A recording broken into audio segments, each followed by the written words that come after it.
বারাকাতুহু। আমরা এখানে এসেছি জামাতের পক্ষ থেকে দাঁড়িপাল্লা ভোট করার জন্য। তো আমরা কয়েকটা বাড়ি ভোট করার পরে আমাদেরকে একজন লোক বলছে যে এই গ্রামে কোনো ভোট করা যাবে না, এখান থেকে চলে যান। এটা নিয়ে কিছুক্ষণ আমরা একটু থাকলাম, এই আপার সাথে কথা কাটাকাটি হলো। তখন আমাদের বসে যে এদের কেউ বের হইতে দেবেন না। আমরা একটা বাড়ির গলির ভিতরে দাঁড়িয়ে আছি, এদেরকে সবাইকে আটকে রাখো, এদেরকে কাউকে বের হতে দেওয়া যাবে না। তো তখন আমরা ওইখানে অনেকক্ষণ থাকলাম। থাকার পরে আমাদেরকে বলছে যে জ্ঞানজাম চলছে, ভাইদের কিছু জামাতের সমর্থক দু একজন ভাই আসলো, তাদের সাথে জ্ঞানজাম চলছে, কেন ভোট করতে আসবে অন্য জেলার মানুষ, আমাদের সবার এই চুয়াডাঙ্গা জেলাতেই বাড়ি। তো একজন তখন বসে পুলিশ ডাকবো, এখানে ভোট করা যাবে না, কেন এসেছে আমাদেরকে বসে কোরআন হাতে নিয়ে এসেছে।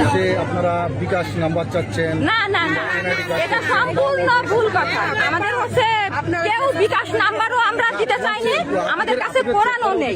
সাংবাদিক নেই, ঠিক আছে, প্রশাসন এসে চেক করুক, আমাদের প্রত্যেকের ব্যাগ চেক করুক। আমরা বিকাশ নাম্বারও কাউকে দিচ্ছি না, আমাদের ব্যাগের ভিতরেও কোরআনও নেই। আমরা জাস্ট আমাদের দলের পক্ষ থেকে ভোট করতে এসেছি দাঁড়িপাল্লা। এখানে বসে শরীফের এলাকা, এখানে কোনো ভোট করা যাবে না।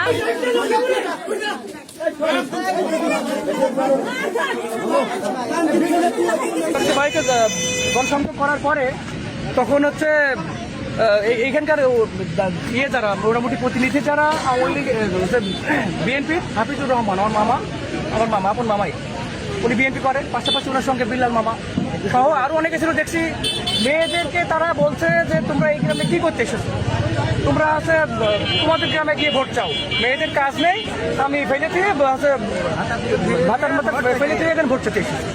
এরপরে আমি যখন পৌঁছালাম এসে দেখছি হট্টগোল শুরু হয়ে গেছে। আমি তখন জিজ্ঞেস করি, আমি দূর থেকে বলছি যে আপনারা কেউ যাবেন না, মেয়েরা আপনারা কেউ যাবেন না, ভোট চাওয়ার অধিকার সবার রয়েছে, আপনাদেরকে থাকেন। তখন মামা আমার দিকে ছুটে এসেছে। যে ভাষা প্রয়োগ করেছে ওইটা হয়তো ভিডিওতে আপনারা পাবেন, এর আগে যে ভিডিওটা দেখা দিয়েছে, বাচ্চারা বলতে চাচ্ছে না। তারপরে আমি তখন বলছে যে তুই এখানে কি করতে আসছিস? তা বললাম এটা আমার গণতান্ত্রিক অধিকার। আর এই গ্রামে আমার নানি বাড়ি, এখানে আমার মাটি কোথায়, আমার নারী কোথায় আছে মাটি, আমি কি করতে আসছি? তখন উনি ধাক্কা ধাক্কি এসে এগুলো করেছে।